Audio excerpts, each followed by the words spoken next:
So we also want to talk about the changing of America, right? We see that these vaccine mandates, some cities are losing police departments, hospital staffs are low, all of these things because people don't want to get vaccinated, but it's impacting the entire country, right? Because now they're even requesting that police officers, I don't know if it's here in Rochester, but we've seen it happen in New York City. I believe it's going on in New York City. People there demanding vaccinations.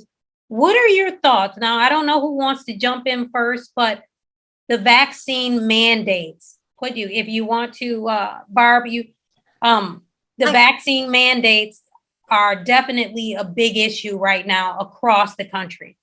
Right. The thing I want to say is the people engaged, they were told to be vaccinated. This was the police. They had no problem with it. We're dealing with these people outside that we have no idea who they are. It's in our best interest. The fact that New York City decides it's not in their best interest, I just can't understand it. Because you're not only putting yourself at risk, you're putting your families at risk. And the kinds of jobs you have are very high risk jobs. So, but I don't think it's really the COVID thing. I think it's this other power and control stuff. They don't want to be told what to do. Maybe it's going back to what we talked about before.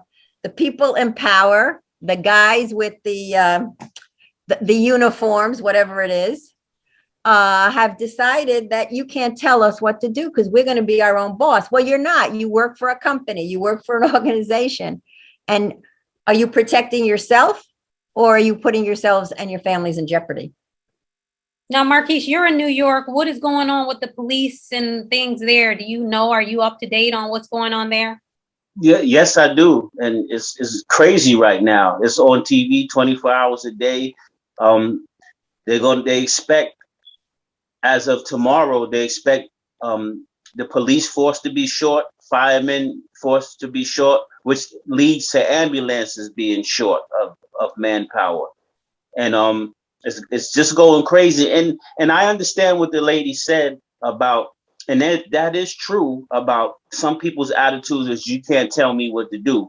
That is true, but it's also true on the other hand that people can't tell us what to put in our bodies, especially if they're not comfortable with it. So it's a two-way street. And I understand that the mayor has good intentions, but what's not fair is when the pandemic was at its highest, now all of those people that might lose their jobs, they were heroes. The firemen were heroes. The police were heroes. The hospital workers were heroes. And now because they don't want to get vaccinated, it's like they villains. And that's not fair. I think the mayor should leave an option to get to get tested every 2 weeks, because that was working.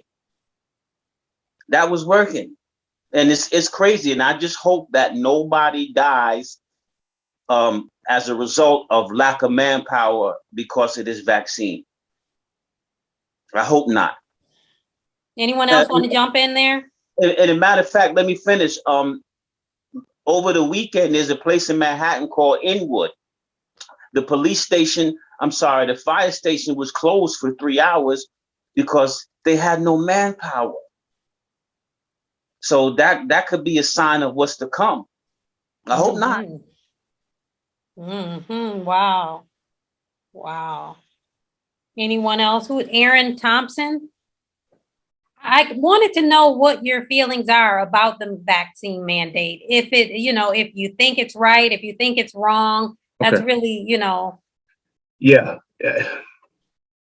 So it's interesting. I recognize that there are things that we get vaccinated for as just as a matter of course. And we don't even really give it a second thought, many of us.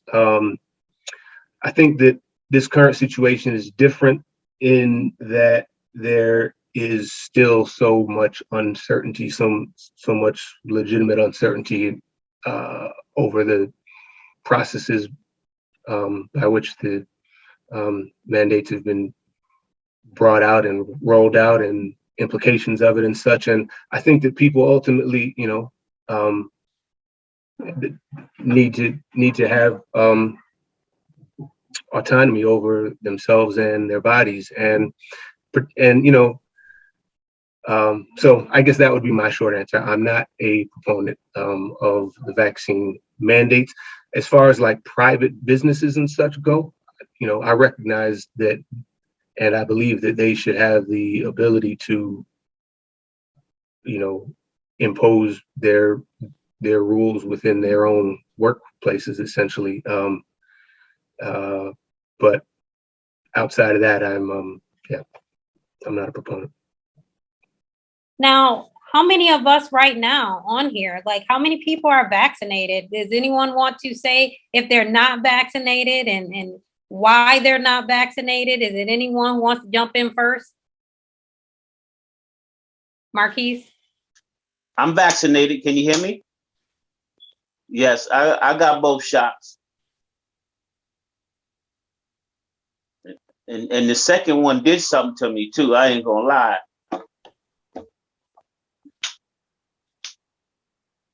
I had both shots. The one that made me sick was not one of the COVID, was the shingles.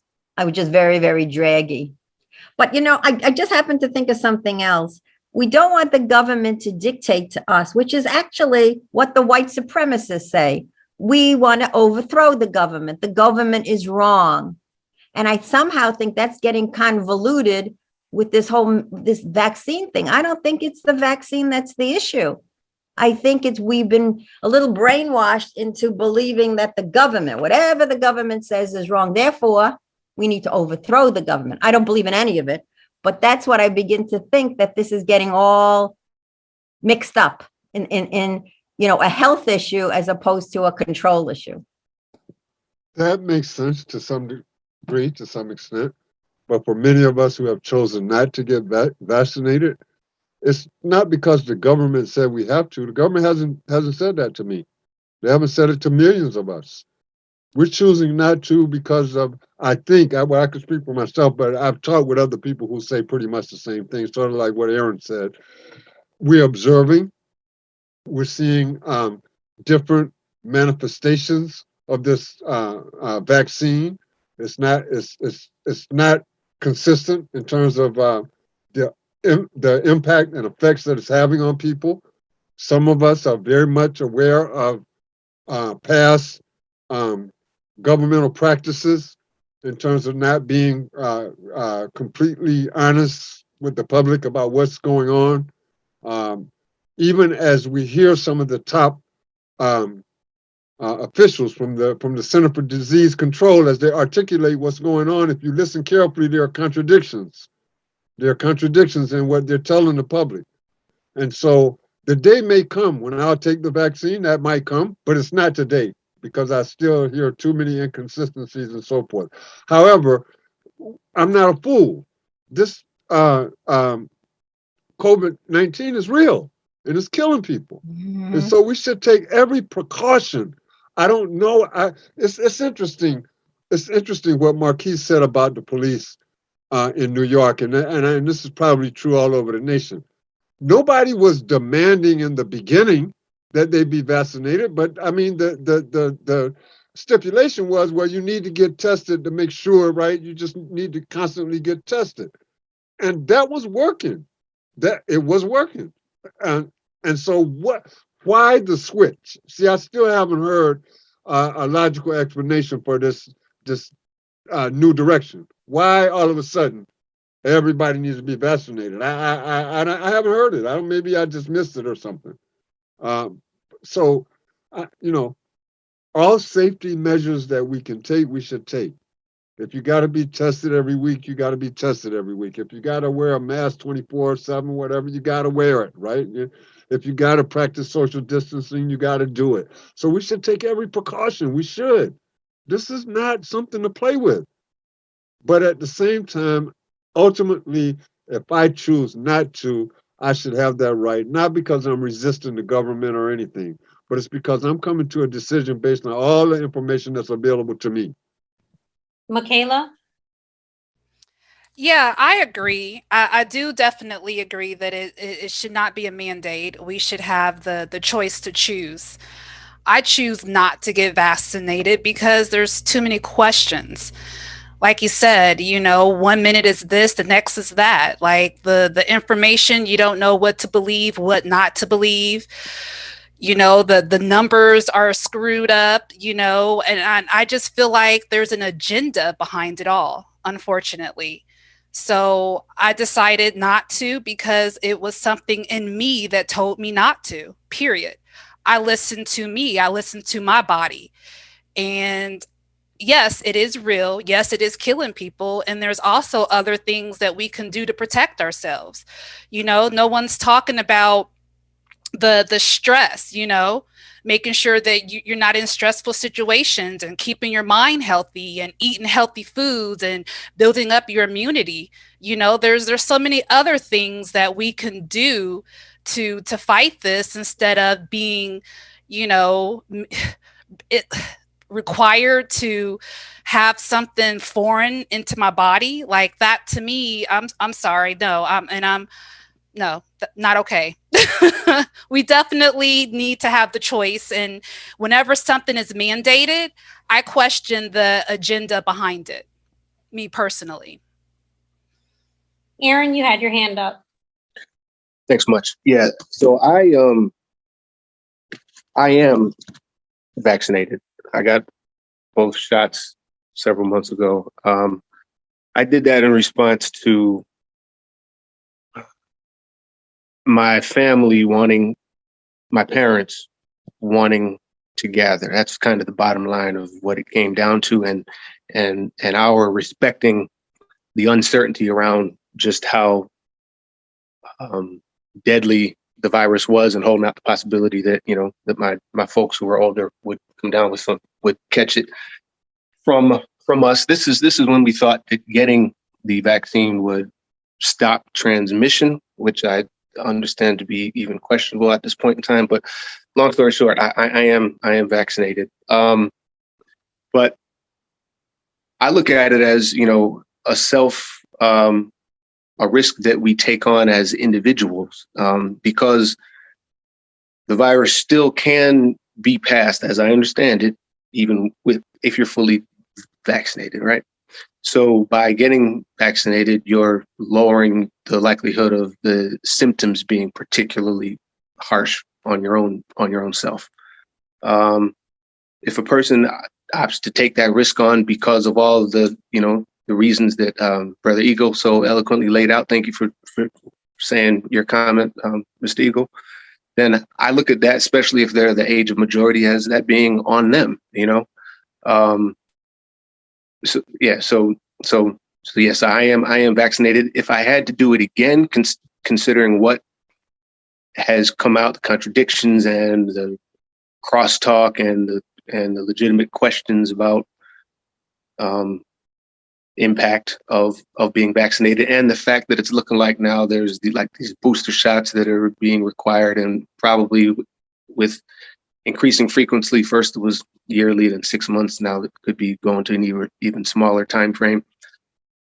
Those are all reasons why I very possibly may not have gone through with it if I had to do it again. So those are my comments. I'm about to go get in the car and go on mute, but I'm certainly still on board and interested in this conversation. Anyone else want to jump in there? Marquise? What I would like to say, I'm playing devil's advocate. Has anybody here seen any family members or loved ones suffer and die from the COVID? Now that could be personal. I mean, so this is my question. For those people who died, do y'all wish there was a vaccine at the time? And maybe possibly now you will have your loved ones if it's a vaccine. See, I'm trying to play devil's advocate. Do y'all wish there was a vaccine at that time? That's for whoever it applies to. I have an in-law who died. Um, she chose not. The vaccine was available. She chose not to be vaccinated, and she did. Um, die as a result of COVID. Um, I still stand on it was her choice, right? It was her choice based on the information that was available to her and so forth. And I'm assuming that that's why she made that choice. You know, after considering everything that was involved, everything that she knew, you know, and maybe like Makilia said, what her gut dictated to her, you know, her own belief system. She chose not to. So it was available. It was available. So I don't have the experience where somebody passed away because the vaccine wasn't available. I don't have that experience. Understood. That's basically though. Thank you for that. But that question was basically directed if anybody lost members by COVID before the vaccine was available, because it's a slow death. Watching them die, it's like watching a cancer patient die. It's a slow death, and they suffer. Yeah, So that, yes, I actually had relatives pass away from COVID, and it definitely is one of the reasons why I did get vaccinated. So, okay. and the vaccine was actually available, I believe, when they passed away, but there was a choice. Because if you've seen, not you, I'm speaking in general, if you see your family members suffering and there was no vaccine, well, I speak for myself. I know I would wish there was a vaccine at that time. If I see my mother or my sister, they suffering, I probably pray, please God, let them get a vaccine soon. You know, that changes the whole game for myself. I can't speak for everyone, but I would assume they would feel the same way because you feel hopeless. Great point. Here's what I say about that. So I actually have watched somebody suffer and die in absolute excruciating pain from a disease and illness. And there were medications that were available, but that was only going to prolong life. But the suffering and the pain and the agony was still going to be there. And that person that I watched suffer in agony and pain was my own mother.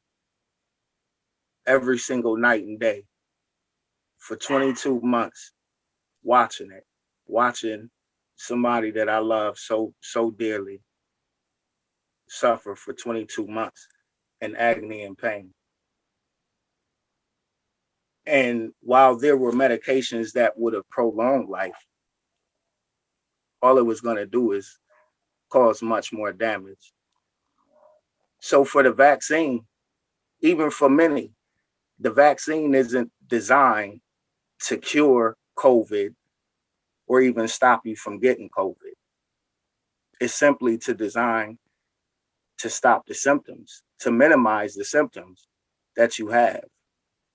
So one way or another, there's no medication that you can conclusively say, if you have a disease, this is the cure. This is the miracle drug that's going to do it. And as Brother Howard pointed out earlier, in terms of direction, if we can also recall, COVID for Black folks in the Black community was being pushed on the individuals that had underlying conditions. And somehow that turned pretty quickly for healthy Black males to start getting the vaccine. In fact, the vaccine wasn't even a thought in the Black community when they even start talking about it early on in COVID.